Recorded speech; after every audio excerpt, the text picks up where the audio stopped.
Good evening बच्चों। Biodiversity and conservation topic पे हम लोग आज बायोडाइवर्सिटी के बारे में पिछले लेक्चर के आगे कंटिन्यू करेंगे। हमने पढ़ा था शुरुआत में कि variety of living organism is called biodiversity. जीवों की विभिन्न प्रकार की प्रजातियां हमें इकोसिस्टम में देखने को मिलती हैं और इसमें जितनी विविधता मिलेगी उतनी ज़्यादा इकोसिस्टम की स्टेबिलिटी होगी। तो इकोसिस्टम की स्टेबिलिटी के में डाइवर्सिटी का बहुत बड़ा रोल है और ये डाइवर्सिटी का पहला लेवल जेनेटिक लेवल की डाइवर्सिटी है, सेकेंड है स्पीसीज लेवल की डाइवर्सिटी। तो जेनेटिक लेवल की डाइवर्सिटी जो इंडिविजुअल स्पीसीज पर डिपेंड करती है। जब स्पीसीज के स्तर की हम बात करें कि जैसे मनुष्य है या कौवा है या तीतर है, बटेर है, कोई एक विशेष स्पीसीज की हम तुलना करें कि इस स्पीसीज में आपस में कितना वेरिएशन है, तो ऐसी स्थिति में जो डाइवर्सिटी देखने को मिलती है उसको बोलेंगे हम स्पीसीज लेवल की डाइवर्सिटी।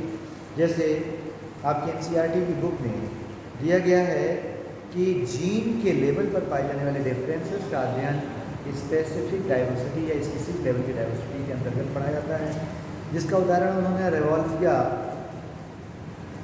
वेनिटोरिया का दिया है। रेवॉल्विया वेनिटोरिया ये प्लांट है जिससे एक ड्रग मिलता है जिसका नाम है रिसरपाइन। ये रिसरपाइन ब्लड प्रेशर के कंट्रोल करने के लिए उपयोग की जाने वाली दवा है। इस ड्रग की क्वांटिटी अलग अलग वैरायटी में अलग अलग मिलती है, यानी एक जेनेटिक वैरायटी में ड्रग की क्वांटिटी अलग है, दूसरे में क्वांटिटी अलग है। इसी प्रकार से राइस में एक वैरायटी का फ्लेवर अलग है, एक का टेस्ट अलग है, इसकी एक का साइज़ अलग है, एक की का कलर अलग है। इस प्रकार के बहुत सारे वेरिएशन जो हमें स्पीशीज़ लेवल पर देखने को मिलते हैं उनको हम जेनेटिक डाइवर्सिटी के अंतर्गत अध्ययन करते हैं। और यही वेरिएशन जब हम देखते हैं कि विभिन्न स्पीशीज़ के मध्य जो डाइवर्सिटी पाई जाती है, diversity between different species is called species level diversity. और स्पीसीज लेवल डाइवर्सिटी में हम ये देखते हैं कि कोई विशेष प्रजाति के पौधे हैं या विशेष प्रजाति के जो जीव हैं उनकी पॉपुलेशन में क्या अंतर है। जैसे हम तुलना करते हैं किसी एक क्षेत्र में, हमने एनसीईआरटी में जो देखा है उदाहरण, उसमें वेस्टर्न घाट और ईस्टर्न घाट का उदाहरण दिया गया है, जिसमें स्पीसीज रिचनेस और स्पीसीज की पाए जाने की संभावनाओं पर उन्होंने बताया है कि वेस्टर्न घाट, पश्चिमी घाट, जहाँ पर बारिश ज़्यादा होती है, नमी ज़्यादा होगी, वहाँ पर एम्फीबियंस की पॉपुलेशन ईस्टर्न घाट जहाँ पर पानी की कमी है उसकी तुलना में अधिक। इस प्रकार की जो डाइवर्सिटी एक विशेष क्षेत्र में एक विशेष प्रजाति की डाइवर्सिटी का अध्ययन हम करेंगे, उसको हम स्पीसीज डाइवर्सिटी के अंतर्गत पढ़ेंगे। अब बहुत सारी प्रजातियां फ्रॉग की पाई जाती हैं। आपको मालूम है कि एक स्पीसीज के अंतर्गत बहुत सारे जीनस हैं और एक स्पीसीज के अंदर एक स्पीसीज और दूसरी स्पीसीज, तीसरी स्पीसीज, इनका जो तुलनात्मक अध्ययन करते हैं उसमें हम देखते हैं कि जहाँ पर पानी ज़्यादा होगा वहाँ की प्रजातियाँ दूसरी होंगी, ड्राई क्षेत्र की प्रजातियाँ दूसरी होंगी। तो स्पीसीज में जो अंतर है वो स्पीसीज लेवल की डाइवर्सिटी में हम पढ़ते हैं। तीसरी डाइवर्सिटी हम बायोम को पढ़ते हैं कि एक बायोम से दूसरे बायोम में क्या अंतर है। तो इस प्रकार से हम देखते हैं कि इकोसिस्टम की सस्टेनेबिलिटी में, इकोसिस्टम की स्टेबिलिटी में, उसके स्थायित्व में बहुत बड़ा योगदान हमारे बायोडाइवर्सिटी का है। किसी इकोसिस्टम की डाइवर्सिटी जितनी ज़्यादा होगी उसकी स्टेबिलिटी, स्थायित्व उसका ज़्यादा होगा। और इसी स्थायित्व को अध्ययन करते हुए हमने ये पढ़ा कि लगातार जिस तरीके से इकोसिस्टम क्षतिग्रस्त हो रहे हैं, स्पीशीज़ लगातार घटती जा रही हैं और लगभग 15,500 स्पीशीज का जो डाटा है उनको अगले 10 वर्षों में ख़त्म होने का खतरा उत्पन्न हो गया है। संभावना ये है कि 10 से 50 वर्षों के बीच लगभग 15,500 लगभग 15,500 स्पीशीज ख़त्म हो सकती हैं। और इन स्पीशीज में जो ग्रुप है एनिमल्स के, उसमें 12% बर्ड्स हैं, 23% मैमल्स हैं, 32% एम्फीबियंस हैं और 31% जिम्नोस्पर्म है। जिम्नोस्पर्म का जो 11% जिम्नोस्पर्म है। तो आप देखेंगे सबसे ज़्यादा विलुप्त होने की संभावना जिसकी है वो ग्रुप है एम्फीबिया का। 32% एम्फीबियंस विलुप्त होने के खतरे को झेल रहे हैं। इसका मतलब यह है कि जो आपका एम्फीबियंस का ग्रुप है उसका जो इकोलॉजिकल क्लाइमेट है वो चेंज हो रहा है, तभी उनका हैबिटेट बदल रहा है, इसलिए उनके जीवन को खतरा उत्पन्न हो रहा है। और अब आपको मालूम है कि एम्फीबियंस का आवास क्या है। एम्फीबियंस का आवास है ट्रॉपिकल रेन फॉरेस्ट वाला एरिया, जहाँ बारिश ज़्यादा होती है, नमी ज़्यादा होती है, 12 महीने टेम्परेचर सम रहता है या टेम्परेचर में बहुत ज़्यादा फ्लक्चुएशन उतार चढ़ाव नहीं होते। और आपको ये भी मालूम है कि एम्फीबिया क्वाइक्लोथर्मिक एनिमल्स का ग्रुप है, शीत रुधिर वाले ब्लड ग्रुप के एनिमल्स हैं। ऐसे में टेम्परेचर में जो वेरिएशन, टेम्परेचर में फ्लक्चुएशन बहुत ज़्यादा ना होने के कारण एक टेम्परेचर की टॉलरेंट रेंज एवरग्रीन फॉरेस्ट में या ट्रॉपिकल रेन फॉरेस्ट में देखने को मिलती है। और इसीलिए इन एम्फीबियंस के सर्वाइवल की जो गुंजाइश है ट्रॉपिकल रेन फॉरेस्ट में ज़्यादा है। लेकिन पिछले करीब 50 वर्षों में हम देख रहे हैं कि लगातार तेज़ी से प्लांट्स का या कहने ट्रॉपिकल रेन फॉरेस्ट में पेड़ों की कटाई चल रही है। अमेजन का फॉरेस्ट जिसको हम पृथ्वी का लंग्स भी कहते हैं, वह लगातार कभी आग के कारण कभी किसी अन्य कारण से क्षतिग्रस्त हो रहा है। ऐसी स्थिति में सबसे बड़ा खतरा जो देखने को मिल रहा है वो है एम्फीबियंस के सामने। विश्व का ट्रॉपिकल रेन फॉरेस्ट जो कुल फॉरेस्ट का लगभग 14% था, आज लगभग 6% बचा है, यानी आधे से भी कम बचा है। तो जो सबसे बड़ा जो आपका बायोडाइवर्सिटी का जोन है वो 14% से घट के जब 6% बचा है, तो आबादी भी अगर हम कहें कि 50% ख़त्म हो गई वो गलत नहीं है, बल्कि आबादी कुछ बच गई है। यहाँ तो आप 55% से 60% आपका हैबिटेट ख़त्म हो गया, उजड़ गया। तो ट्रॉपिकल रेन फॉरेस्ट का, अमेजन फॉरेस्ट का, तो इसी का परिणाम ये हमें देखने को मिला है कि जो आगे संभावना देखने को मिल रही है कि अगले 100 वर्षों के अंदर कुल प्रजातियां जितनी पाई जा रही हैं उनमें से 50% प्रजातियां विलुप्त होने के कगार पर हैं और उम्मीद यह है कि विलुप्त हो जाएंगी। अगले 100 वर्षों में लगभग आधी स्पीशीज जीवों की विलुप्त हो जाएंगी, जिनको आज हम देख रहे हैं वो आगे देखने को नहीं मिलेंगे। इसका सबसे बड़ा कारण क्या है? इकोसिस्टम में स्पेसिफिक क्लाइमेटिक कंडीशन का क्षरण। आज हम अपने लाभ के लिए क्रॉपलैंड को विस्तार दे रहे हैं या प्लांटेशन अपने हिसाब से कर रहे हैं। तो ऐसी परिस्थिति में जहाँ पर हम अपने हिसाब से पौधों को लगा रहे हैं, उन पौधों में वह जीव जो रहते थे पहले से, जो है नेचुरल क्लाइमेट वाली कंडीशन के प्लांट्स में, उनके आवास और उनके भोजन थे। नए प्लांट्स जो अपने लाभ के हिसाब से लगा रहे हैं वो उनके आवास नहीं है, तो पेड़ कटने के साथ साथ में उन जीवों के आवास खत्म हो जाना स्वाभाविक है। और इसीलिए सबसे बड़ा जो खतरा है वो एम्फीबियंस के लिए उत्पन्न हुआ है। बर्ड्स और मैमल्स भी आपके टोटल 35% है, 23% मैमल्स और 12% बर्ड्स।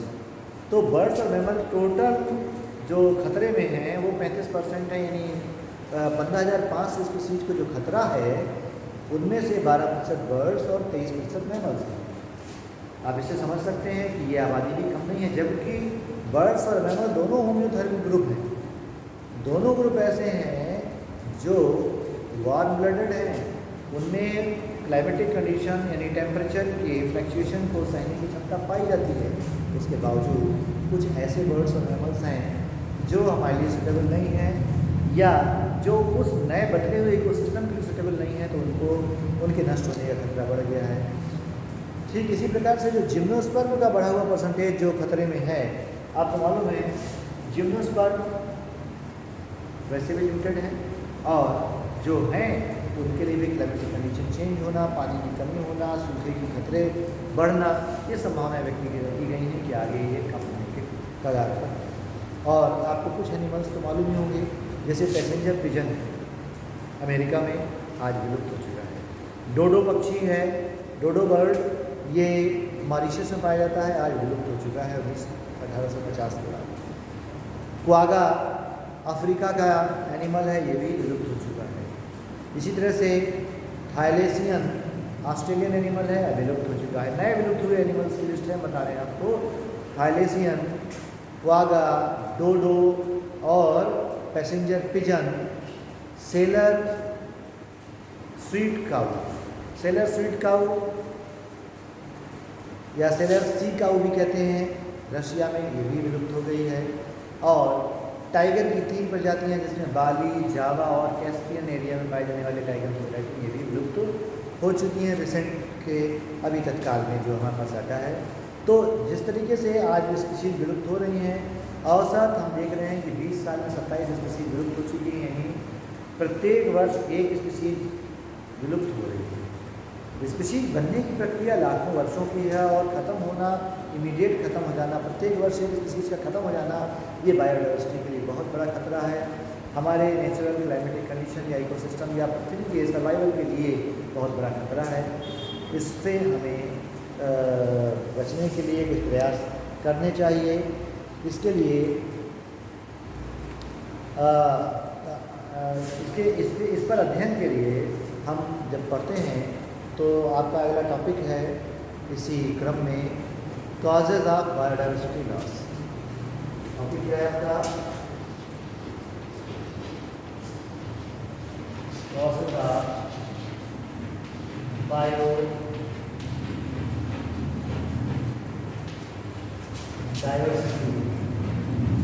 लॉस। बायोडाइवर्सिटी के क्षरण के कारण, ठीक है ना। अब हम देखते हैं बायोडाइवर्सिटी के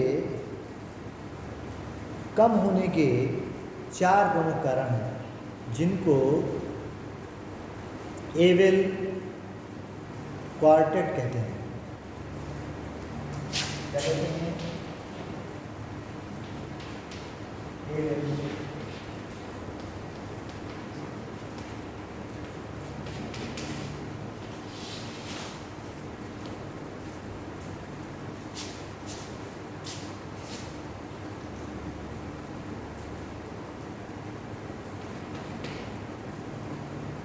एविल क्वार्टेट।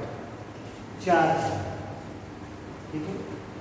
बायोडाइवर्सिटी के क्षरण के या लॉस के कारण क्या है? 4 कारण हैं, तो एविल क्वार्टेट कहते हैं। इन कारणों में जो सबसे महत्वपूर्ण पहला कारण है वह है habitat loss and fragmentation.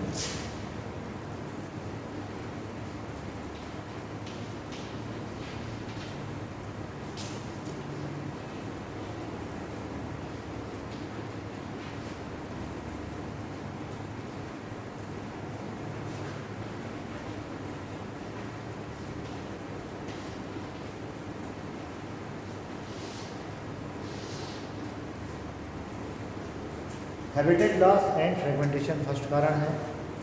Second कारण है ओवर एक्सप्लॉयटेशन।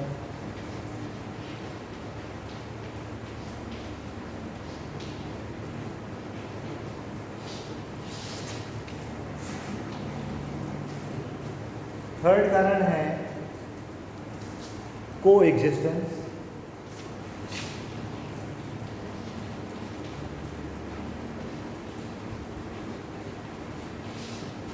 और फोर्थ प्रमुख कारण है एलियन स्पीसीज इन्वेजन।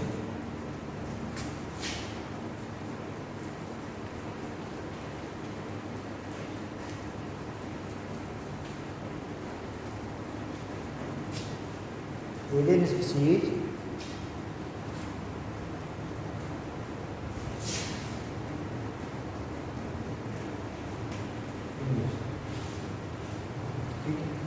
इसमें reason number 1 habitat loss and fragmentation पर हम आते हैं। हैबिटेट मतलब आवास, लॉस मतलब उसका खत्म होना या क्षरण हो जाना। तो हमने ये आपको बताया कि ट्रॉपिकल रेन फॉरेस्ट 14% से 6% बचा, तो वहाँ पर रहने वाले जीवों की पॉपुलेशन अपने आप खत्म हो जाएगी। जैसे जैसे आप देखते हैं कि किसी भी क्षेत्र में पाए जाने वाले जीवों के प्राकृतिक आवास खत्म होते हैं, तो उन जीवों के जीवन के लिए संकट उत्पन्न हो जाता है, और यह बायोडायवर्सिटी के क्षरण का सबसे प्रमुख कारण है। मशीनीकरण का सबसे बड़ा जो साइड इफेक्ट हमें देखने को मिला वो हैबिटेट लॉस के रूप में देखने को मिला, क्योंकि पहले पेड़ को काटने के लिए बहुत मेहनत करनी पड़ती थी, काफ़ी समय लगता था। आज इलेक्ट्रॉनिक मशीनें आ गई हैं, मशीन को लेके गए, वहीं पर इमीडिएट पेड़ को काटा, 2 मिनट का काम खत्म हो गया। तो जो लॉस हो रहा है उसको बोलते हैं हैबिटेट लॉस। ऐसा हैबिटेट लॉस के परिणाम स्वरूप क्या होता है कि पेड़ पौधे, जल स्रोत, इनके क्षरण के साथ साथ में वहाँ पर पाई जाने वाली स्पीशीज धीरे धीरे कम हो जाती है या समाप्त हो जाती है। जैसे आपने देखा होगा तोते खोखले पेड़ों में रहते हैं। पेड़ खोखले तब होंगे जब पुराने हो जाएंगे, तो लंबे समय तक पेड़ों पर लगा रहना ये ज़रूरी है, ताकि ऊपर तना चौड़ा हो, अंदर खुला तना उत्पन्न हो। बहुत सारे नीलकंठ हैं या बहुत सारी बर्ड्स हैं। तो आप धीरे धीरे क्या करते हैं, पुराने पेड़ रोड के किनारे से कट रहे हैं, फॉरेस्ट एरिया कट रहे हैं, तो फॉरेस्ट में जो घने पुराने पेड़ थे उनके कट जाने से उससे बड़ा खतरा उनका आवास खत्म हो रहा है। आवास छिन जाने से बायोडायवर्सिटी यानी वह प्रजाति जो उस विशेष आवास में रहती है वो खत्म हो रही है। और दूसरा कारण है उस हैबिटेट का भले क्षरण नहीं हो, लेकिन वो उस जंगल के बीच से रोड निकल जाए, जंगल के बीच से एक नहर निकल जाए। अब कहीं नहर निकल गई जिससे पानी चल रहा है, तो एक तरफ से छोटे एनिमल दूसरी तरफ नहीं जा पाएंगे, तो उनके लिए तो बैरियर हो गया ना। तो बहुत सारे एनिमल्स के लिए बचेगा, एक तरफ उनका भोजन था, दूसरी तरफ उनका आवास था। आवास और भोजन दोनों में जो है अंतर आ गया, अपने आवास तक नहीं पहुंच पाने के कारण, असुरक्षित रहने के कारण नष्ट हो गए। इसी तरह से आप देखते होंगे कि कभी कभी हम फॉरेस्ट एरिया में होटल है, डैम है या टूरिस्ट प्लेसेस डेवलप कर देते हैं, तो उनके पहुंचने से उन जीवों का जो फ्रिक्वेंट मूवमेंट है, स्वतंत्र रूप से जो विचरण है उस क्षेत्र में वो बाधित होता है, उनका भोजन बाधित होता है, उनका आवागमन बाधित होता है। और इसी आवागमन के बाधित होने के कारण आप देखते हैं इस फ्रेगमेंटेशन के कारण उस क्षेत्र में पाए जाने वाले विभिन्न प्रकार के जीवों की पॉपुलेशन प्रभावित होती है। आपने पढ़ा होगा कि ये पूरा देखते हैं कि तराई के बेल्ट में या पर्वतीय क्षेत्रों में चीता घर में घुस आया। भाई जंगल में आपका जो चीता रहता था, तो जब जंगल खत्म हो गया तो शहर में आएगा। जंगल में जहाँ एलिफेंट रह रहे हैं नेशनल पार्क के बीच से रेलवे लाइन निकल गई। अब रेलवे लाइन निकल जाने के कारण एक तरफ से दूसरी तरफ एनिमल्स को जाने में दिक्कत हो रही है, कई बार ट्रेन से कट जाती हैं, ऐसी सूचनाएँ आती हैं। तो उनका नेचुरल इकोसिस्टम फ्रेगमेंटेशन के कारण बाधित हो रहा है, जिस कारण से उनके भोजन की, प्रजनन की और सुरक्षा के खतरे, आवागमन के खतरे उत्पन्न होने से भी डायवर्सिटी लॉस होता है, ऐसा देखा गया है। ठीक है। फिर इसी क्रम में दूसरा एनिमल का दूसरा डायवर्सिटी के कम होने का कारण ओवर एक्सप्लॉइटेशन। अभी हमने आपको जो नाम बताए उन एनिमल्स के नाम में हमने आपको पहला नाम बताया डोडो जो मॉरिशस में विलुप्त हुआ, क्वागा जो अफ्रीका में विलुप्त हुआ। इन नामों को याद रखिएगा, एनसीईआरटी में दिए हैं। स्टेलर सी काऊ जो रशिया में विलुप्त हुई, पैसेंजर पिजन जो अमेरिका में विलुप्त हुआ, और बाली, जावा और तस्मानिया क्षेत्र के टाइगर जो विलुप्त हुए, उन सब के विलुप्त होने के कारण ओवर एक्सप्लॉइटेशन। इस ओवर एक्सप्लॉइटेशन के परिणाम स्वरूप हम देखते हैं कि विभिन्न प्रकार के जो एनिमल्स हैं उनका क्षरण, उनका ज़्यादा मात्रा में शिकार इसलिए जैसे स्टिलर सी काऊ है, उसका स्टिलर सी आप स्टिलर सी काऊ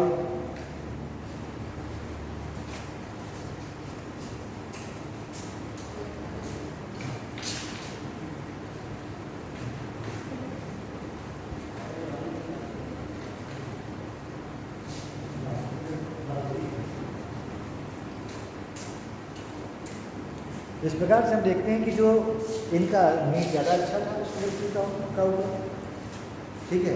अब स्टिलर सी काऊ का जो है स्वीट काऊ स्वीट मीट था, बहुत ज़्यादा पसंद आया लोगों को, खूब खाया, खाते खाते आज स्थिति हो गई कि वो ख़त्म हो। इसी तरह से हम देखते हैं जंगली मुर्गियाँ हैं, लजीज मीट था, धीरे धीरे विलुप्त हो गया। तो ओवर एक्सप्लॉयटेशन, उसका उत्पादन कम हो और उपयोग ज़्यादा हो, इसके किसी भी चीज़ के ख़त्म होने का एक बहुत बड़ा कारण ये भी है, ठीक। इसी क्रम में हम तीसरा जो प्रमुख कारण है वो कहते हैं कोएग्जिस्टेंस। बहुत सारी प्रजातियां हैं जिनका सर्वाइवल साथ साथ होता है। जैसे आपने पढ़ा होगा कि फिग अंजीर या बर्गर और इनके फलों के साथ कहते हैं रैस, फिग और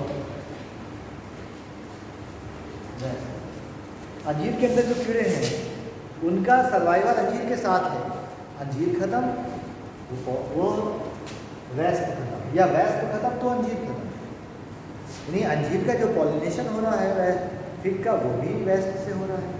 तो इस तरह से ये दोनों स्पीशीज एक दूसरे के साथ साथ सर्वाइव करते हैं और इनमें से कोई एक स्पीशीज अगर नष्ट होती है तो बाकी उस पर आसर दूसरी स्पीशीज भी नष्ट हो जाएगी।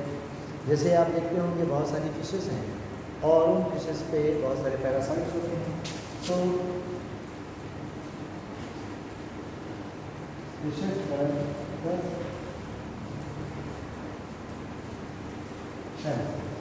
इन दोनों का कोई डिस्टेंस है। फिशेस के खत्म होने के साथ पैरासाइट्स भी खत्म हो जाएंगे। ठीक इसी प्रकार से प्लांट और पॉलिनेटर्स का आपसी संबंध से प्लांट्स प्लस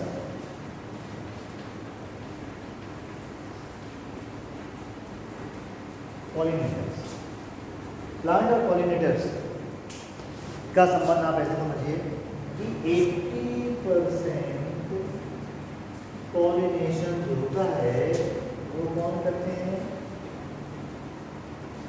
इंसेक्ट। इसको हम एंटेमोफिली कहते हैं।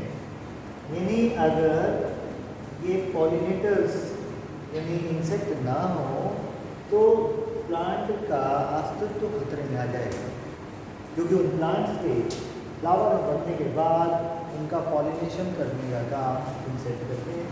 तो इंसेक्ट का और प्लांट्स का आपसी तारतम्य है और इनमें से कोई एक भी प्रभावित होता है तो दूसरी की पॉलिनेशन स्वतः प्रभावित हो जाती है। और चौथा प्रमुख कारण है आपका एलियन स्पीशीज इन्वेशन। जो एक्सोटिक वैरायटी है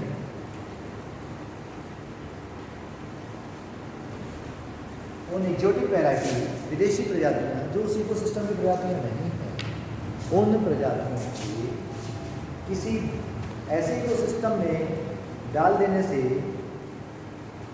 जो उस स्पीशीज के प्रति प्रतिरोधी क्षमता वाले नहीं हैं, निश्चित तौर पे उस इकोसिस्टम को नुकसान पहुंचाएंगे। जैसे आप देखते हैं कि किसी क्षेत्र में जब कोई प्रभावशाली व्यक्ति पहुंचता है तो जो अप्रभावशाली, जो बाकी पहले से जो प्रभावशाली लोग थे, अगर उससे ज़्यादा कोई प्रभावशाली व्यक्ति पहुंच जाता है तो उनका अस्तित्व कम हो जाता है और ये वहाँ पर प्रभावी हो जाते हैं। ये एक नेचुरल सिस्टम है और इस नेचुरल सिस्टम को आपको हम एलियन स्पीशीज इन्वेशन के माध्यम से बताएंगे। आपने एक घास देखी होगी पार्थेनियम, जिसको गाजर घास या कांग्रेस ग्रास भी कहते हैं, जिसका उदाहरण आपके एनसीईआरटी बुक में दिया है। गाजर घास पार्थेनियम ये गेहूं के बीज के साथ से बाहर से भारत आई थी, और आज जहाँ पर भी ये गेहूँ बोया गया उस घास का संक्रमण होने से बाकी जो दूसरे जो है बीड्स थे, घासें थी, वो खत्म हो गई, वहाँ पर सिर्फ पार्थेनियम बचा। इसी प्रकार से आइकॉर्निया को टेरर ऑफ बंगाल कहते हैं। बहुत अच्छी फ्लावरिंग होती है, कई अलग अलग तरीके के रंग बिरंगे फूल होते हैं आइकॉर्निया में। उस फ्लावरिंग के कारण पहले तो हमने जो है बंगाल में उसको क्या किया, इम्प्लांट किया। धीरे धीरे इतनी फास्ट ग्रोथ थी उसकी कि बाकी जो चीज़ें वहाँ पर पहले से हो पा रही थी उनकी ग्रोथ स्लो हो गई, उसने पूरे में होल्ड कर दिया एरिया में। तो मोस्ट हार्मफुल वीड के तौर पर आइकॉर्निया आज जाना जाता है, जिसको टेरर ऑफ बंगाल भी, टेररिस्ट ऑफ बंगाल भी कहते हैं। इसी प्रकार से हम लोगों ने लाभ के लिए बहुत सारी विदेशी प्रजातियां जो तेज ग्रोथ करती थी लाए। उनमें से एक प्रमुख प्रजाति है क्लेरियस गैरीपाइनस। क्लेरियस गैरीपाइनस अपने यहाँ भी पाई जाती है। जहाँ ये कैटफिश है, एक्वाकल्चर में हम यूज करते हैं। अफ्रीकन कैटफिश है, इसको हम लाए और अपने यहाँ डाल दिया। जिस जगह पर डाल दिया उसने क्या किया कि causes extension of indigenous catfishes of Indian river. भारतीय नदी क्षेत्र में जो देशी मछलियों की प्रजातियाँ पाई जाती थी उनको बहुत तेज़ी से कम कर दिया। क्या नाम बताया हमने, क्लेरियस गैरीपाइनस। ये एक खतरनाक या बहुत तेज़ ग्रोथ रेट के साथ में आगे पॉपुलेशन बढ़ाती है, जिससे बाकी स्पीशीज़ के लिए भोजन बचता ही नहीं है। तेज़ ग्रोथ होती है, तेज़ी से भोजन होल्ड करती है और अपना सर्वाइव कर जाती है। तो इसी प्रकार से नाइल पर्ग, नील नदी में एक विशेष पर्ग को इंट्रोड्यूस किया गया। ये पर्च फिश थी वो लेक ऑफ विक्टोरिया, नील नदी की जो झील से जहाँ से निकलती है विक्टोरिया झील, उस विक्टोरिया झील में इस पर्च को जब डाला गया तो उसका साइड इफेक्ट हुआ। करीब 200 से अधिक वहाँ की जो इंडिजिनस फिशेस थी, देशी प्रजाति की मछलियाँ थीं, वो एक्सटिंक्ट हो गई। इस प्रकार से आप समझ सकते हैं कि इन्वेशन या एक्सोटिक वैरायटी का इन्वेशन वहाँ के इकोसिस्टम को कितना प्रभावित करता है। और हम लोग क्या करते हैं कि ज़्यादा लाभ के लिए ऐसी प्रजातियों को पालते हैं जो वहाँ की देशी प्रजाति से चूँकि हमें लाभ कम मिल रहा है तो हमें का वेट कितना मिल रहा है, उस वेट को ध्यान में रखते हुए हम ज़्यादा से ज़्यादा लाभ बनाने के लिए ऐसी वैरायटी को बाहर से ला करके तैयार करते हैं। इसी तरह का एक आपका आत्मा भी इलेक्ट्रिस यहाँ पर हो गया, बाकी पेड़ साफ हो गए। जानवर हों तो खाएंगे नहीं, पानी हो जमीन से निचोड़ लेगा, सर्वाइव कर लेगा। अब ऐसी क्लाइमेटिक कंडीशन में बाकी पौधे जो उसके बीच में होंगे तेज़ ग्रोथ के कारण बीच में दब जाएंगे और वो सर्वाइव नहीं कर पाते। तो इस तरीके से ये एबल क्वार्टेन, ये 4 कारण हैं बायोडाइवर्सिटी के लॉस के लिए, जिनको हमने डिस्कस किया अभी। इसके बाद नया टॉपिक इसी में हम करेंगे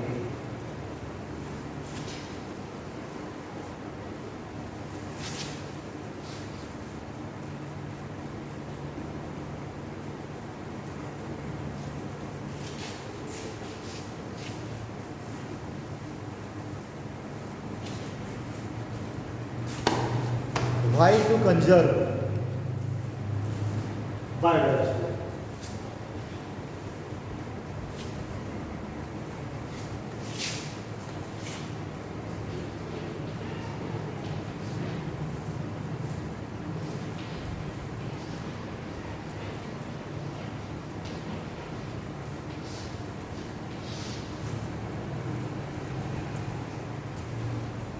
बायोडाइवर्सिटी को हम क्यों कंजर्व करें? एनसीईआरटी की एक हेडिंग को हम डिस्कस कर रहे हैं। ध्यान से आप उसको एनसीईआरटी बुक रखिए और उसके साथ पढ़ेंगे तो ज़्यादा मज़ा आएगी। वीडियो देखने के बाद एक बार फिर एनसीईआरटी दोबारा पढ़ लीजिए, तो जो जो चीज़ें हैं पढ़ने के बाद वीडियो देखें और उसके बाद फिर एनसीईआरटी पढ़ लें तो ये सभी चीज़ें क्लियर हो जाएंगी। Why to conserve biodiversity. देखिए होता क्या है कि हम हर चीज़ को अपने उपयोग के लिए कंजर्व करते हैं, अपने लाभ के लिए कंजर्व करते हैं।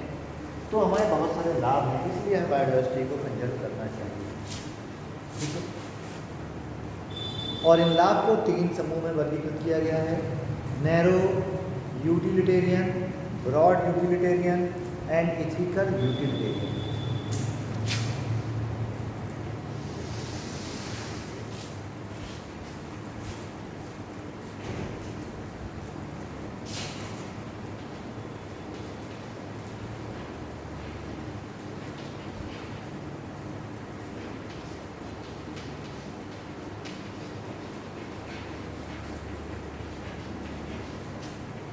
नैरो यूटिलिटेरियन,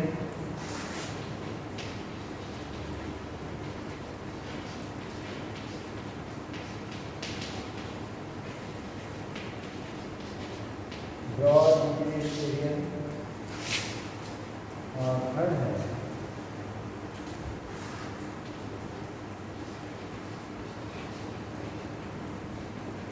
एथिकल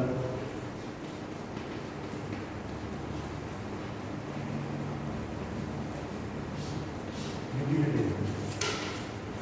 अब देखिएगा, हमने 3 ग्रुप में जो डिवाइड किया है उसको समझ लीजिए, उद्देश्य क्या है। पहला हमारा जो डायरेक्ट लाभ है उसको हम नैरो यूटिलिटेरियन ग्रुप के अंतर्गत पढ़ते हैं। डायरेक्ट इकोनॉमिक बेनिफिट क्या है? नैरो यूटिलिटेरियन मीन्स हो गया डायरेक्ट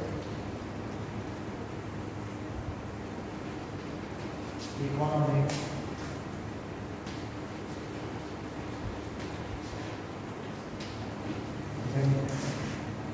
अब डायरेक्ट इकोनॉमिक बेनिफिट्स क्या है? बहुत सारे फूड हमें उसी इकोसिस्टम से प्राप्त होते हैं, फॉरेस्ट से प्राप्त होते हैं। बहुत सारे हमें प्राप्त लकड़ी, फायरवुड,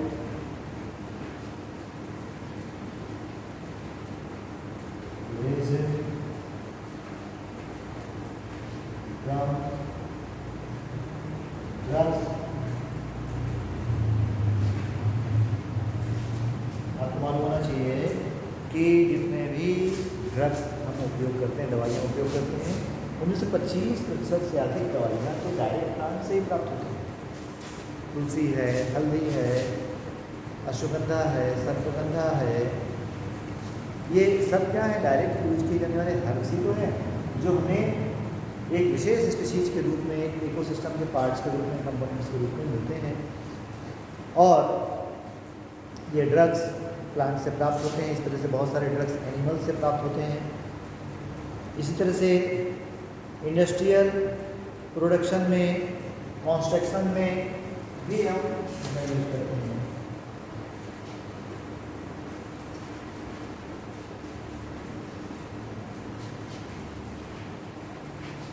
इंडस्ट्रियल प्रोडक्शन में, मकान बनाने में,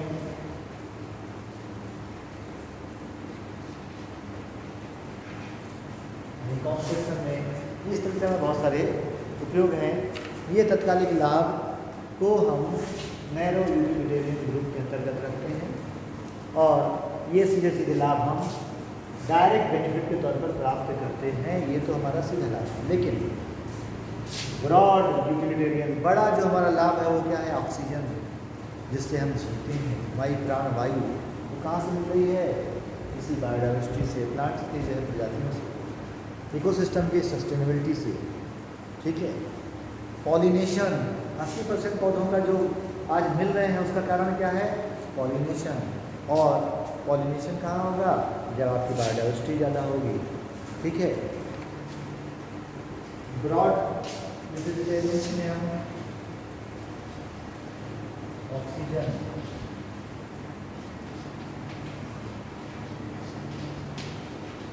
पॉलिनेशन,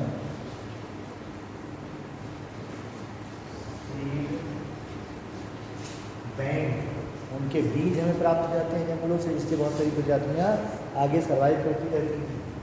उनसे हमें फ्रूट प्राप्त होते हैं। ठीक है, ये जब तक बीज नहीं होगा तो आगे पेड़ नहीं होंगे। तो बीज किससे प्राप्त होते हैं? डाइवर्सिटी ज़्यादा होने से बहुत सारी प्रजातियों के बीज प्राप्त होते हैं। ठीक है, इसके अलावा सॉइल एरोजन रुकता है, फ्लड में जो सॉइल एरोजन है, फॉरेस्ट होंगे, मिट्टी का कटाव रुकेगा, मिट्टी का कटाव रुकेगा तो आपकी क्या फूड प्रोडक्टिविटी बढ़ेगी। सॉइल एरोजन ये में को बचाने में लाभदायक है। इसी तरीके से एक और लाभ क्या है हमें? Aesthetic pleaser.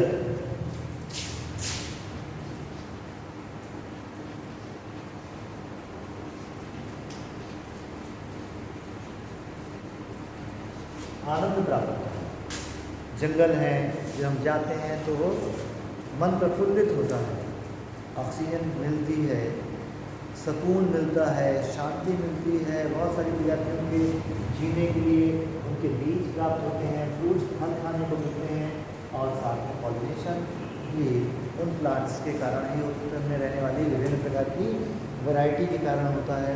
तो यहाँ वेजिटेरियन ग्रुप के अंतर्गत हम इन लाभ को रखते हैं। और तीसरा क्या है? इक्विकल वेजिटेरियन, यानी प्रकृति ने हमें भी बनाया है और अन्य जीवों को भी बनाया है, तो no any species is useless.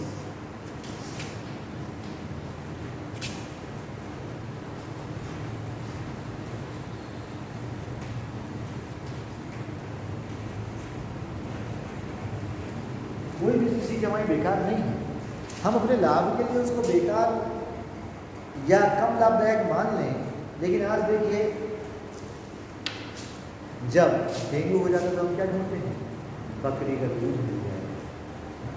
वैसे तो हम टेस्ट के लिए भैंस का दूध पीते हैं, लेकिन जब कोई ब्रेन संबंधी ट्रीटमेंट करना होता है तो गाय का घी ढूंढते हैं। क्यों ढूंढते हैं? क्योंकि गाय के घी में वो कंटेंट है जो उससे गाय के घी में ही मिलेगा।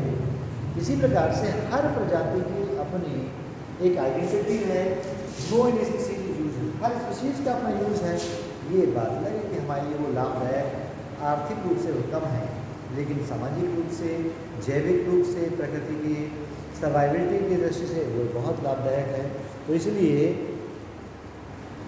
उसकी जो इंट्रिंसिक वैल्यू है, उसकी खुद की अपनी जो गुणवत्ता है, वह उसको जीने लायक बनाती है और इसीलिए प्रकृति ने उसको बनाया है। इसलिए हमें प्रकृति के उस एथिकल यूटिलिटी को देखते हुए उसको नष्ट नहीं करना चाहिए, बचा के रखना चाहिए। उसके हमें जो लाभ हैं बहुत सारे हैं। ठीक है, तो फिर एक शब्द आता है बायो प्रोस्पेक्टिविटी।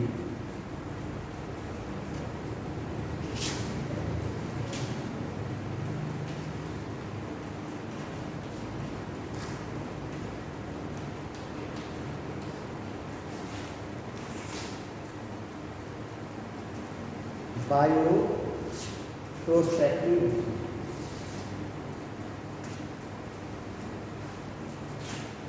या इसको हम कह सकते हैं बायो प्रोस्पेक्टिंग।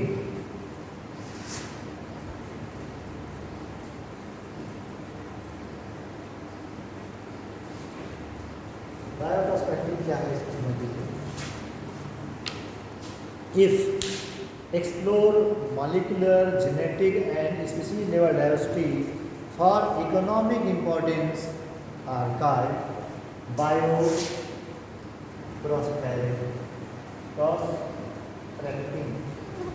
मतलब क्या है? यदि हम किसी स्पीसीज की मॉलिक्यूलर, जेनेटिक लेवल या स्पीसीज लेवल पर उसकी डाइवर्सिटी को अपने लाभ के लिए, इकोनॉमिक बेनिफिट्स के लिए, इकोनॉमिक इम्पोर्टेंस के लिए बढ़ाते हैं ताकि हमें ज़्यादा लाभ मिल पाए, उसको हम बोलते हैं बायो प्रोस्पेक्टिंग।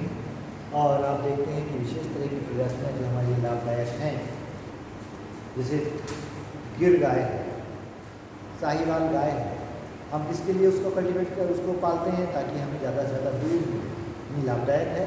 तो ऐसे विभिन्न प्रकार के पेड़ पौधे, वनस्पतियाँ, जीव जंतुओं को हम जो इकोनॉमिक इम्पोर्टेंस के लिए एक्सप्लोर करते हैं मॉलिक्यूलर लेवल पर, जेनेटिक लेवल पर या स्पीसीज लेवल पर, उसको बोलते हैं बायो प्रोस्पेक्टिंग। ठीक है, अब ये तो हो गया वाई टू कंजर्व बायोडाइवर्सिटी।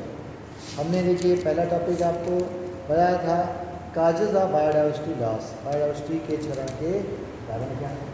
फिर है वाई टू कंजर्व बायोडाइवर्सिटी, हम क्यों कंजर्व करें, इसके हमारे लाभ हैं इसलिए कंजर्व करें। और तीसरा है हाउ टू कंजर्व,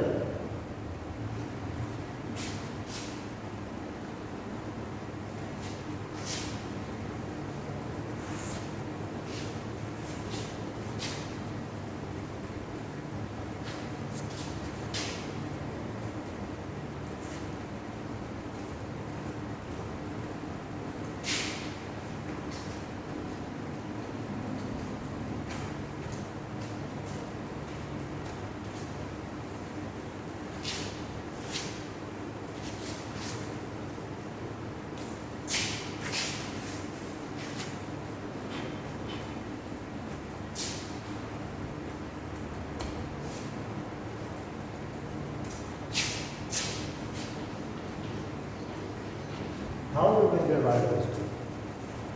इसके दो तरह के कंजर्वेशन की मेथड बताई गई है। एक कंजर्वेशन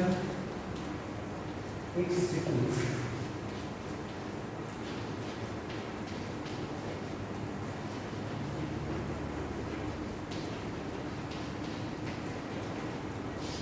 और दूसरा कंजर्वेशन मेथड है इन सिटू कंजर्वेशन।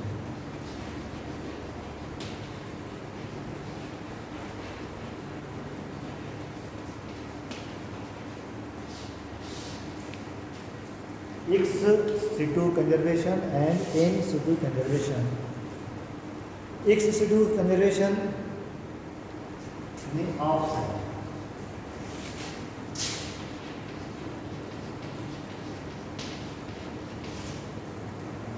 और इन सिटू कंजर्वेशन यानी इनसाइड कंजर्वेशन, इनसाइड कंजर्वेशन और ऑफसाइड कंजर्वेशन, यानी जो प्रजाति वहाँ की नहीं है ऑफसाइड, उसको उसमें दूसरे क्षेत्र में जो उसका मौलिक इकोसिस्टम नहीं है किसी बाहरी क्षेत्र में जाकर के उसको संरक्षण दिया जाए, इन सिटू कंजर्वेशन। और इन सिटू कंजर्वेशन मीन्स किसी प्रजाति को वहीं पर संरक्षण दिया जाए जहाँ की वह मूल प्रजाति है, उसको बोलेंगे इन सिटू कंजर्वेशन। तो हम कह रहे हैं whole ecosystem is protected in situ conservation. अगर हम इन सिटू कंजर्वेशन करेंगे तो उस क्षेत्र को जहाँ पर वह प्रजाति पाई जा रही है उस क्षेत्र को कंजर्व करेंगे।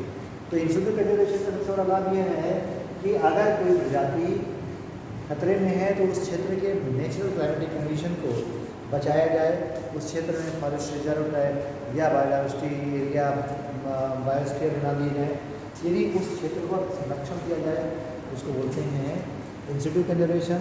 और इस इन सिटू कंजर्वेशन में हम पूरे जो इकोसिस्टम है उसको संरक्षण देते हैं, पूरे जंगल को, पूरे वन क्षेत्र को संरक्षण देते हैं। और इस संरक्षण के लिए हमारे पास संरक्षण के लिए दो चीज़ों का ध्यान रखते हैं या दो चीज़ें बनाते हैं। एक है हॉट स्पॉट, दूसरे हैं प्रोटेक्टेड एरियाज।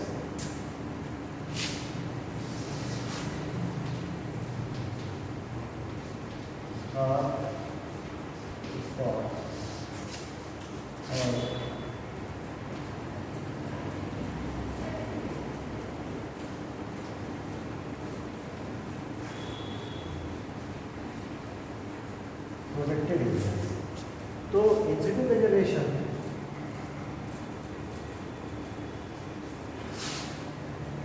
स्वास्थानिक संरक्षण भी कहते हैं हिंदी में। उसके लिए हम ऐसे क्षेत्र जहाँ पर कुछ विशेष तरह की प्रजातियाँ पाई जाती हैं, ऐसी प्रजातियाँ जो कहीं और नहीं पाई जाती हैं, उसको बोलते हैं इंडेमिक वैरायटियाँ।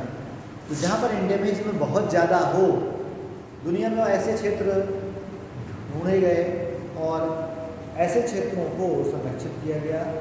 इस प्रकार के क्षेत्रों के संरक्षण की प्रक्रिया का चयन करने के लिए हम दो तीन चीज़ों का ध्यान देते हैं कि ऐसा क्षेत्र जहाँ पर स्पीशीज रिचनेस ज़्यादा हो, प्रजातियाँ ज़्यादा हों, उनमें इंडेमिज्म हो और वह क्षेत्र खतरे में हो, ऐसी स्थिति को देख करके हम बायोडाइवर्सिटी का कंजर्वेशन करते हैं।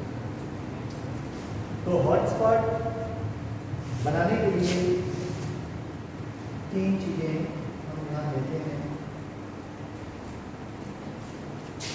पहला बताया कि स्पीशीज रिचनेस वेरी हाई,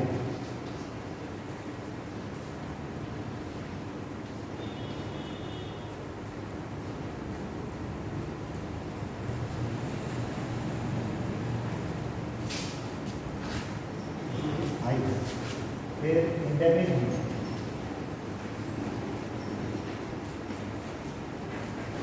ही हाई, और फिर खतरा हो उसके इकोसिस्टम के संरक्षण का, इकोसिस्टम खतरे में हो, स्पेसिफिक स्थानिक प्रजातियां ज़्यादा हों और स्पीशीज रिचनेस हो, ऐसे एरिया को हम हॉटस्पॉट के रूप में डेवलप करते हैं और उनका चयन करने के बाद उन हॉटस्पॉट को बनाते हैं। तो अभी तक भारत में और दुनिया में कितने हॉटस्पॉट हैं ये भी जानना ज़रूरी है। टोटल जो दुनिया में हॉटस्पॉट हैं उन हॉटस्पॉट का चयन इन विशेष लक्षणों के आधार पर किया जाता है, और वो जो 4 लक्षण हमने बताए हैं, 3 लक्षण, उनके आधार पर हम अभी तक भारत में 3 हॉटस्पॉट जोन डिक्लेयर कर चुके हैं। इन 3 हॉटस्पॉट जोन में हमने एक हिमालयन जोन, दूसरा इंडो बर्मा जोन और तीसरा वेस्टर्न घाट, इन 3 जोनों को हॉटस्पॉट के रूप में चिन्हित किया है। वर्तमान में दुनिया में कुल 34 हॉटस्पॉट, वर्ल्ड में हॉटस्पॉट की स्थिति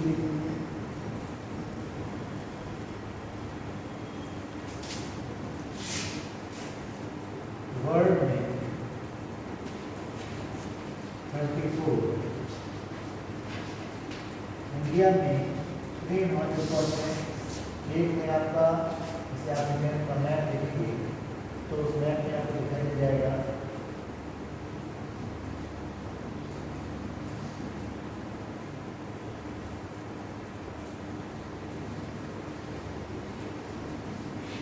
Himalaya belt hotspot number 1, Indo Burma zone hotspot number 2 और पश्चिमी western Ghat hotspot number 3, 1, 2 and 3।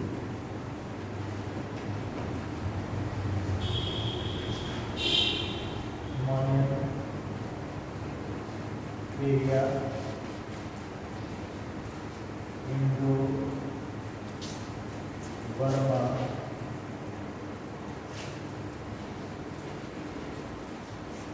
Indo Burma यानी भारत का नॉर्थ ईस्ट वाला एरिया जो बर्मा से सटा हुआ है, इंडो बर्मा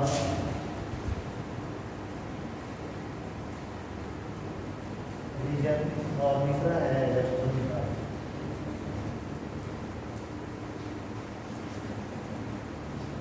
इनको हॉटस्पॉट के रूप में चिन्हित किया गया है भारत के, और इस तरह के 34 हॉटस्पॉट पूरी दुनिया में पाए जाते हैं। दूसरा टॉपिक है प्रोटेक्टेड एरिया।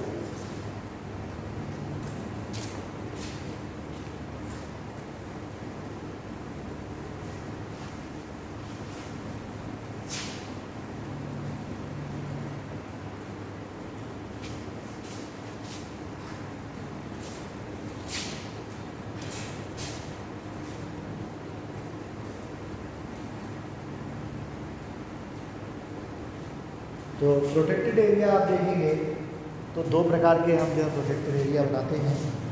2 क्या 3 प्रकार के। एक है sacred groups and sacred lakes.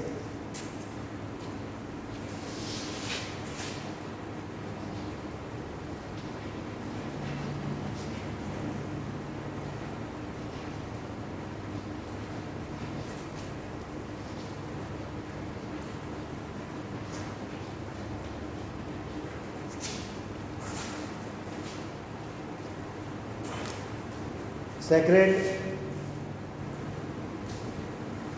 Groups and sacred lakes ऐसे क्षेत्र हैं जो धार्मिक दृष्टि से बहुत ज़्यादा महत्वपूर्ण हैं और उन धार्मिक मान्यताओं के कारण उन क्षेत्र में मानवीय हस्तक्षेप को हम रोक देते हैं। लोगों की धार्मिक मान्यता है इस क्षेत्र में ईश्वर का वास है, वहाँ पर हम बहुत सारी चीज़ों को रोक देते हैं। आना जाना वहाँ पर, जैसे आप देखे होंगे बाना में कामतगिरी पर्वत है, अपने आप में वो बायोस्फीयर रिजर्व हो गया, वहाँ पर बायोडाइवर्सिटी अपने आप मेंटेन हो जाएगी। तो ऐसे क्षेत्रों को संरक्षित करते हैं जो धार्मिक रूप से विशेष महत्वपूर्ण है। दूसरा है biosphere reserve.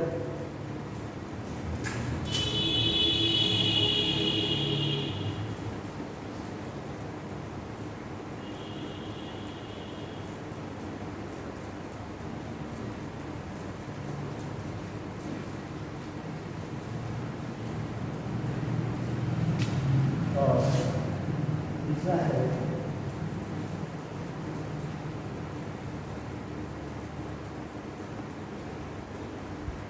National park and sanctuaries, wild life centuries.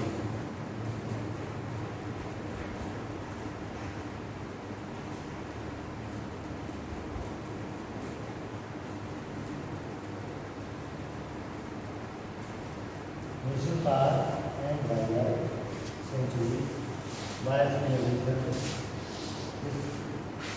Sacred groups हैं। तो हमने आपको जो बताया कि सेक्रेड ग्रुप्स एंड लेक्स धार्मिक दृष्टि से महत्वपूर्ण ऐसे क्षेत्र हैं जिन पर धार्मिक मान्यताओं के कारण हम हस्तक्षेप नहीं करते। तो ऐसे प्रमुख क्षेत्रों में आपका आदिवासी क्षेत्र बहुत सारे हैं, इनमें एक आपको मेघालय में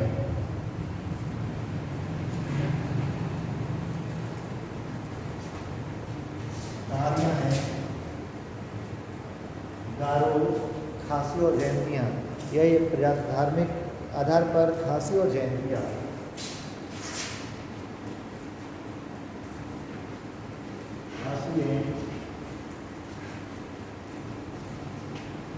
जयंतिया का क्षेत्र है जो आदिवासियों के लिए बहुत महत्वपूर्ण है और वहाँ पर संरक्षण करते हैं, वहाँ के क्षेत्र को मानते हैं, इसलिए वहाँ पर हमने संरक्षण के लिए व्यवस्था कर रखी है।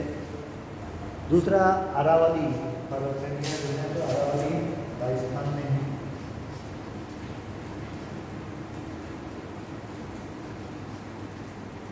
अरावली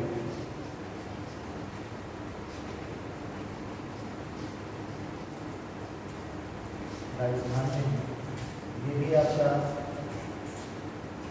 संरक्षित क्षेत्र है। तीसरा कर्नाटक और महाराष्ट्र का वेस्टर्न घाट,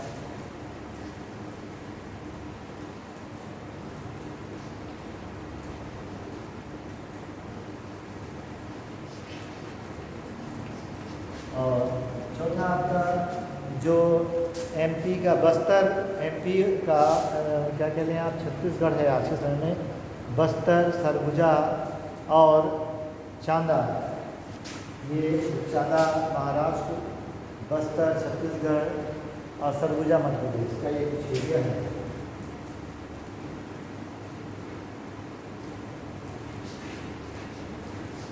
सरगुजा,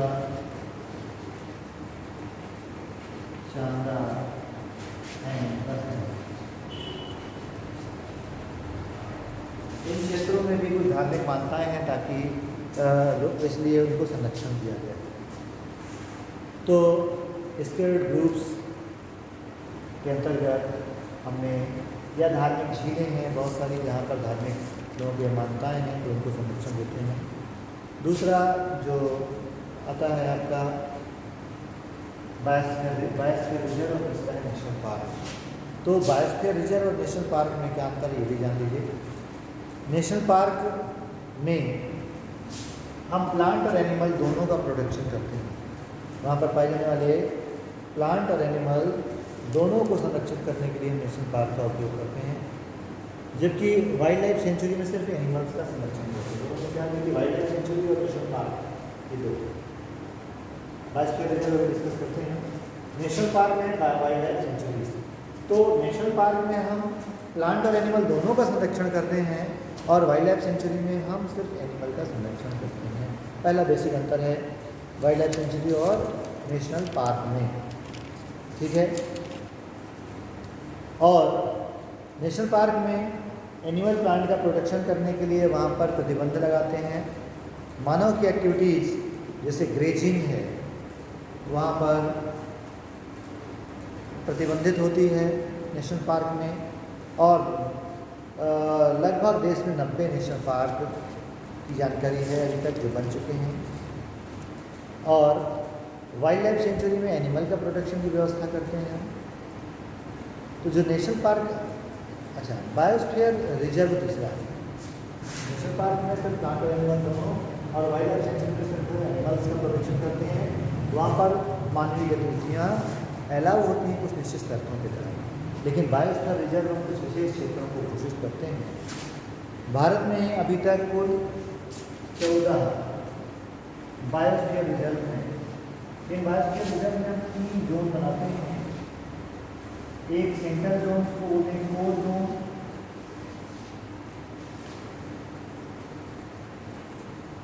यह पूरी तरह से निषेध क्षेत्र होता है जहाँ पर हर तरह की ह्यूमन एक्टिविटीज़, एनिमल एक्टिविटीज़ ये प्रतिबंधित होती है। और इसलिए डायवर्सिटी सबसे ज़्यादा या स्पीशीज रिचनेस सबसे ज़्यादा इस कोर जोन में पाई जाती है। इसको हम पूरी तरह से संरक्षित करते हैं प्राकृतिक परिस्थितियों में। कोर जोन के बाद सेकेंड पार्ट है जो इसके चारों तरफ है बफर जोन।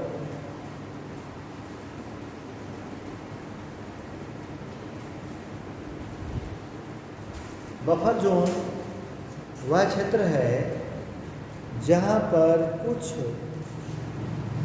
कंजर्वेशन संबंधी नियमों को ध्यान में रखते हुए मानवीय गतिविधियों को परमिशन दी जाती है।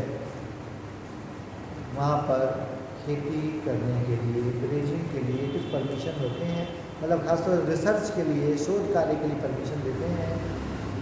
कल्टिवेशन की परमिशन नहीं देते, शोध कार्य के लिए परमिशन देते हैं। व्यक्ति को आने जाने, वन उपज को एकत्र करने की परमिशन देते हैं, लेकिन उससे वहाँ का कोई भी क्लाइमेटिक जो एनिमल या प्लांट है वो प्रभावित ना हो, इसको ध्यान में रखते हुए। और चौथा है ट्रांजिशनल या रीस्टोरेशन जोन।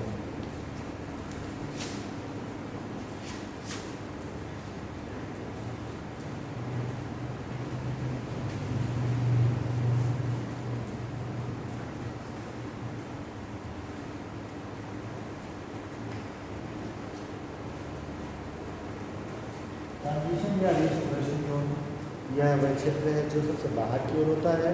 इस क्षेत्र में मानवीय गतिविधियाँ खेती के लिए, ग्रेजिंग के लिए, कल्टीवेशन के लिए अलाउ की जाती हैं, लेकिन ये मनाही होती है कि आप मौलिक रूप से वहाँ के सिस्टम को क्षतिग्रस्त करें। तो भारत का जो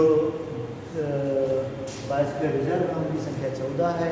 और पहला बायोस्फीयर रिजर्व आपका नीलगिरी बायोस्फीयर रिजर्व तमिलनाडु, केरल के क्षेत्र में बनाया गया था। तो इस प्रकार से हमने कहा कि इंस्टीट्यूट कंजर्वेशन में हम इस तरीके से सिस्टम को संरक्षण देते हैं। दूसरी जो ऐसी स्पीसीज हैं जो इमीडिएट एक्सटिंक्ट होने के कगार पर हैं, तुरंत उनको संरक्षण चाहिए, तो उनको उस क्षेत्र से हटा के किसी ऐसे क्षेत्र में हम रखते हैं जहां उनको तत्काल संरक्षण दिया जा सके। इमीडिएट प्रोडक्शन के लिए, इमीडिएट केयर के लिए हम इस मेथड का उपयोग करते हैं। इसको हम बोलते हैं एक्सिट्यू कंजर्वेशन। एक्सिट्यू कंजर्वेशन के अंदर स्टर्ड प्लांट्स, जैसे धार्मिक प्लांट्स हैं, जैसे तुलसी हम घर में रखते हैं, ऐसे बहुत सारे प्लांट्स को धार्मिक मान्यताओं के कारण हम प्रोडक्शन करते ही हैं। लेकिन इसके अलावा दूसरी विधि है क्रायो प्रिजर्वेशन की। बहुत सारे जो जीव खत्म हो रहे हैं उनकी स्पर्म या ओवा को क्रायो प्रिजर्वेशन -97 डिग्री सेंटीग्रेड पर प्रिजर्व करते हैं ताकि उनसे हम नई प्रजातियाँ प्राप्त कर सकें। फील्ड में जीन बैंक बना करके, सीड बैंक बना करके बीजों का संरक्षण करते हैं, जीन का संरक्षण करते हैं क्रायो प्रिजर्वेशन द्वारा। इस प्रकार से हम बहुत सारी इमीडिएट खतरे में जो स्पीशीज हैं उनको संरक्षण देते हैं। और तीसरा तरीका ये है कि हम जू, बॉटनिकल गार्डन या एक्वेरियम या वाइल्ड लाइफ सफारी पार्क बना करके हम एक सिटी कंजर्वेशन करते हैं। वाइल्ड लाइफ सेंचुरी अलग चीज़ है, वाइल्ड लाइफ सफारी पार्क अलग चीज़ है। वाइल्ड लाइफ सफारी पार्क एक सिटी कंजर्वेशन के लिए बनाए जाते हैं। वाइल्ड लाइफ सफारी पार्क एक ऐसे क्षेत्र विकसित करते हैं जो किसी विशेष खतरे में पाई जाने वाली स्थिति जो तत्काल उसको संरक्षण चाहिए, उसके लिए हम वाइल्ड लाइफ सफारी पार्क बना के उसको वहाँ पर उस छोटा सा एक इन्वायरमेंट बना के देते हैं ताकि उसको वहाँ पे हम सुरक्षा प्रदान कर सकें। इसके अलावा जू, बॉटनिकल गार्डन और एक्वेरियम ये तरीके हैं उनको संरक्षण देने के लिए। तो यह आपका topic how to conserve biodiversity clear हो गया। इसके बाद कुछ हिस्टोरिकल कन्वेंशन हैं, ऐतिहासिक जो राजनीतिक घोषणाएं, उनमें से 1992 में जो रियो डी जेनेरियो में पृथ्वी सम्मेलन हुआ था, उसका उद्देश्य था बायोडाइवर्सिटी के संरक्षण के लिए काम करना। और उसी क्रम में जोहान्सबर्ग में 2002 में लगभग 190 देशों ने सामूहिक रूप से एक मीटिंग करके बायोडाइवर्सिटी कंजर्वेशन के लिए सहमति जारी की और अपने कुछ शर्तें और समयबद्धता तय की। इसमें 2010 तक बायोडाइवर्सिटी लॉस को कम करने की प्रतिबद्धता के प्रति प्रतिज्ञा ली गई। इनको भी आपको पढ़ना है। 1992 का रियो डी जेनेरियो सम्मेलन, 2002 का जोहान्सबर्ग का सम्मेलन और इसमें 2010 तक की बायोडाइवर्सिटी लॉस को बचाने की प्रतिज्ञा। इसके साथ ये चैप्टर आपका पूरा होता है। इससे संबंधित जो क्वेश्चन हो आप डिस्कस कर सकते हैं मैसेज के। धन्यवाद।